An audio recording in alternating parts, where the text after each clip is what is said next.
Mesdames, Messieurs, bonjour. Il y a eu conseil des ministres hier et c'est à ce conseil que le résultat du processus de sélection pour le choix du nouveau DG du Trésor et de la comptabilité publique a été entériné. En outre, le fort taux de réussite au BEPC, plus de 83%, et les performances réalisées par les athlètes ivoiriens aussi ont été évoquées à cette rencontre du gouvernement.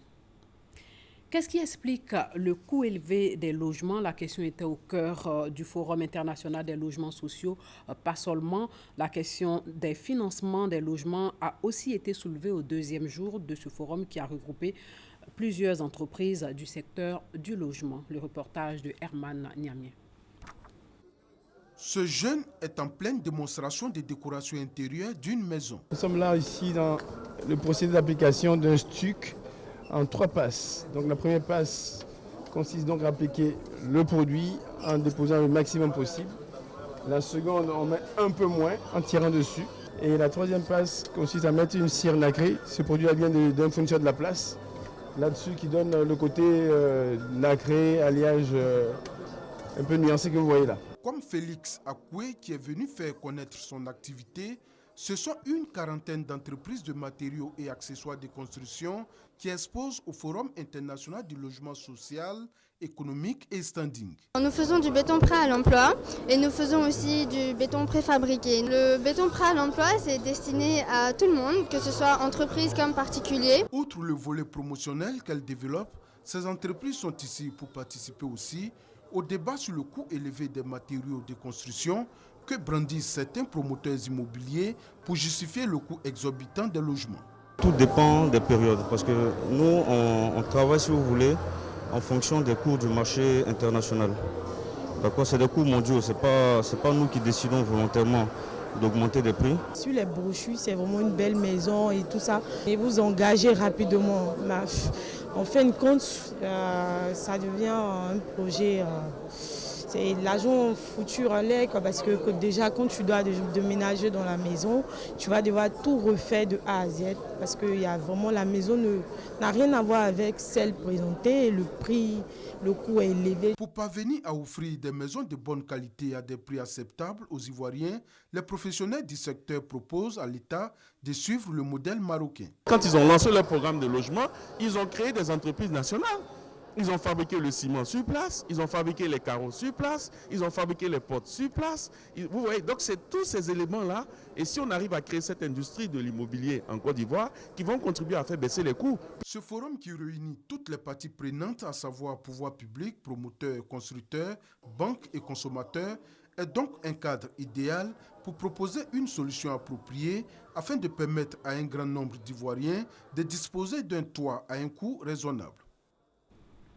Avoir un logement, un vrai casse-tête donc. Certaines banques refusent d'accorder des crédits aux souscripteurs au taux de 5,5% conformément aux recommandations des autorités. Les souscripteurs ne sont pas les seuls à être logés à cette enseigne. Pour le financement des promoteurs immobiliers, ces banques font pareil. Pour juguler cette façon de faire, des experts proposent des solutions. Découvrons-les avec Francis Boifo. Dans 18 ans, Pascal ira à la retraite. Ce chauffeur professionnel peine à trouver un toit pour loger ses 3 enfants. Il a souscrit au programme présidentiel de logements sociaux, mais très vite, il a tout abandonné. L'État avait donné 5%. Et à ma grande surprise, je me rends à ma banque, on me fixe un taux de 10%. Le taux était trop, si je prends cet argent, je ne pourrais rien faire. Et je ne pourrais même pas rembourser sur 15 ans. Donc du coup, j'étais obligé d'abandonner. Problème de financement. Les promoteurs immobiliers ne sont pas épargnés. Problème de confiance qui existe entre les banquiers et les promoteurs et entre aussi les promoteurs et les acquéreurs. Mercredi, le financement du programme présidentiel des logements sociaux par les banques était au cœur des échanges. Pour les experts, il faut situer les responsabilités. Le promoteur, il faut qu'il se structure, il faut qu'il maîtrise ses coûts, il faut qu'il soit performant. Parce que si vous êtes performant, si vous avez fait une promotion de 100 logements, avec un financement bancaire et que ça a été satisfaisant, si vous voulez faire 1000, la banque est plus à l'aise pour vous accompagner. Mais si vous construisez 2 logements et vous dites que du jour au lendemain, vous voulez faire 10 000, la banque a le droit de se poser des questions quant à votre capacité à pouvoir réaliser ce programme-là. Aussi une plus grande compréhension de la part des banques, parce que je pense qu'en ce qui concerne la structuration des financements, les banques n'ont pas totalement cerné donc, le secteur de l'immobilier. Il y a encore des efforts d'imagination à faire. L'État a un rôle très important à jouer. L'État doit intervenir en ce qui concerne le financement des VRD primaires. Bon nombre de demandeurs de logement qui se sont inscrits sont dans le secteur informel. Pour prendre en compte ces gens qui ont un revenu irrégulier, il faut créer un mécanisme de garantie. Et toute la question, c'est de savoir comment on met en place ce mécanisme de garantie. D'où proviendront les fonds qui vont alimenter donc, ce fonds de garantie-là. Je pense que les réflexions aujourd'hui au niveau de l'État et au niveau des acteurs du secteur doivent partir vers cet aspect-là. Des propositions qui pourraient faciliter désormais l'acquisition des maisons en Côte d'Ivoire.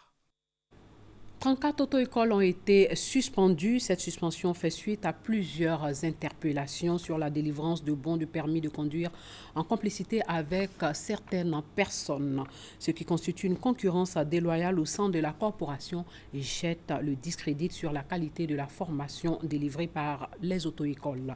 En clair, pour exercer en toute légalité, il faut remplir les conditions.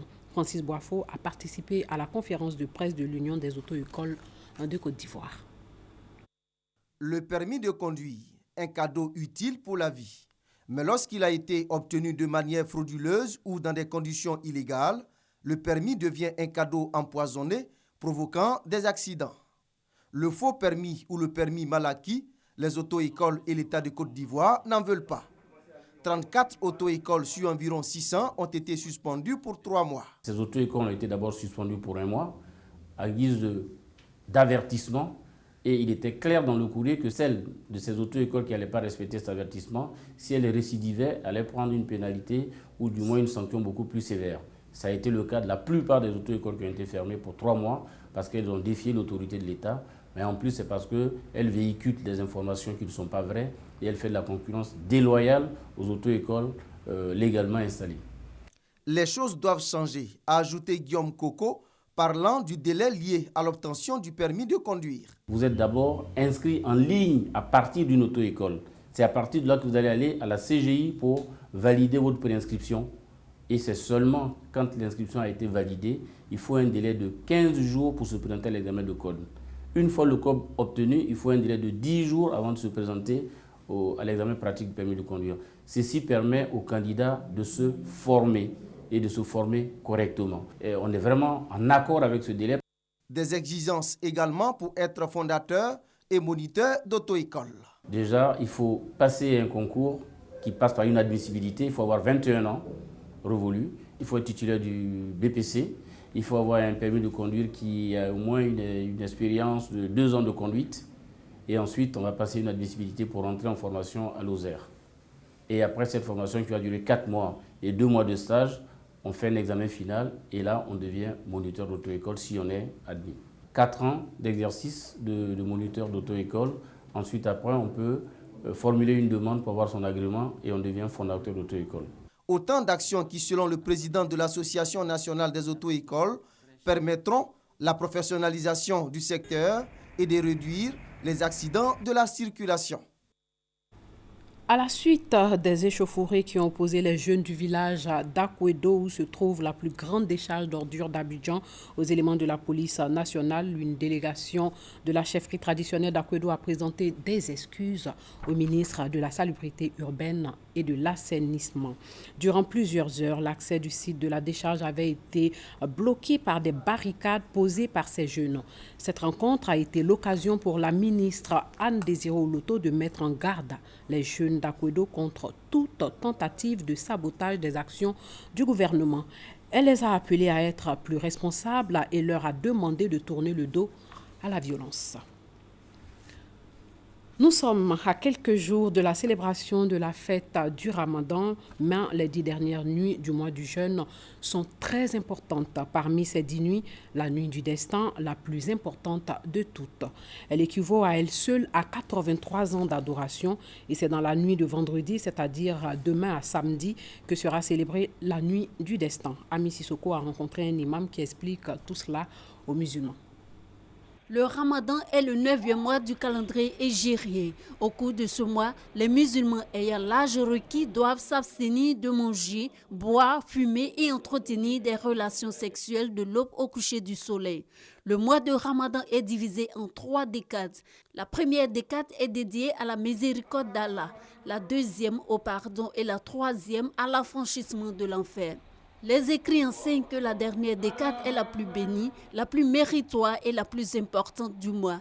Et pour cause, la nuit du destin, Laylatul Qadr, qui équivaut à elle seule 1000 mois d'adoration, soit un peu plus de 83 ans. Dieu a fait révéler le Coran dans le mois de Ramadan, mais précisément dans les 10 dernières nuits du mois de Ramadan. C'est le mois que le musulman doit faire l'effort pour chercher la nuit du destin.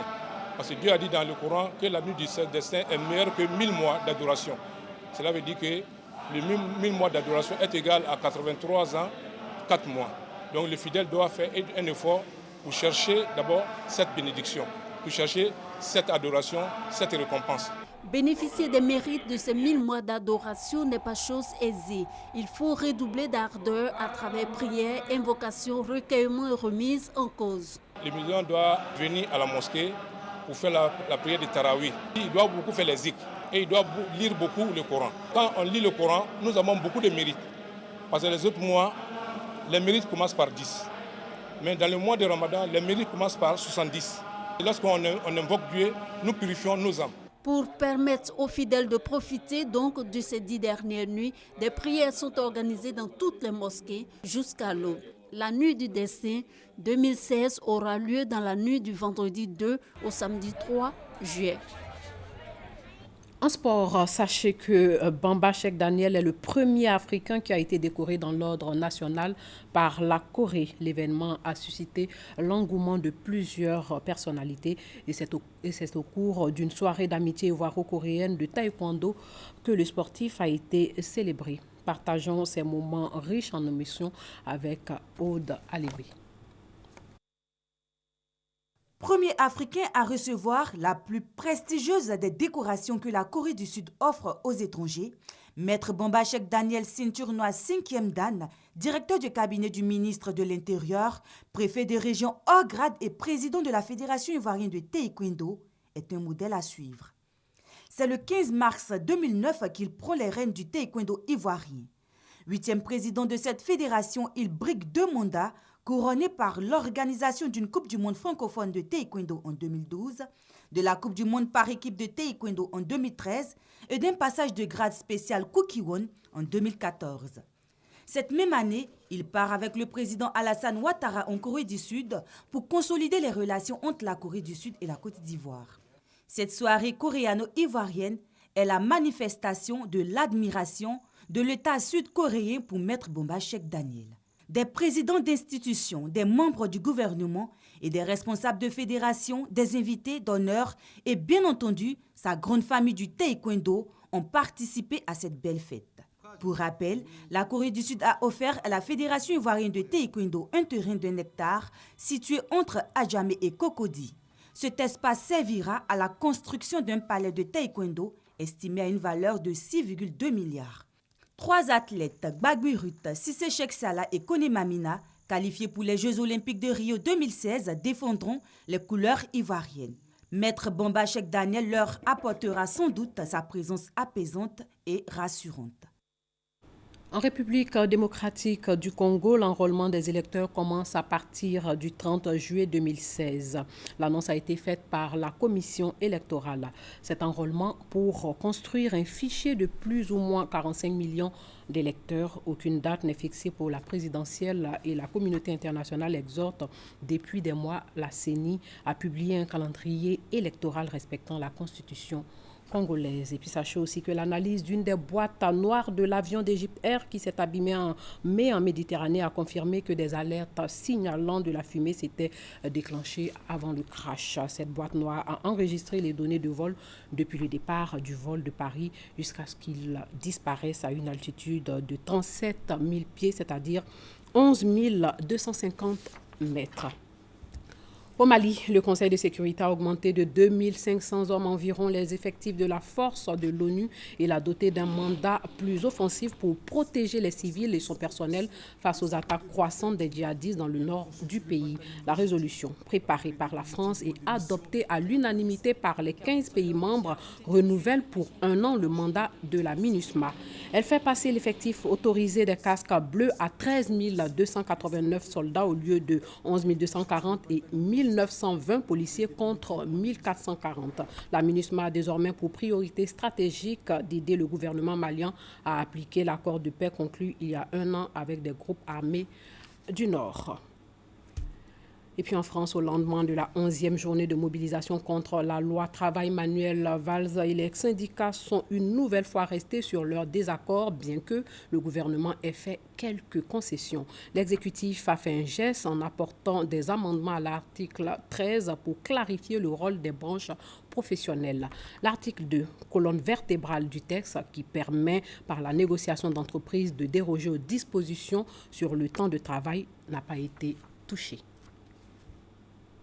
C'est la fin de ce journal. Merci de l'avoir suivi et très bonne journée à vous.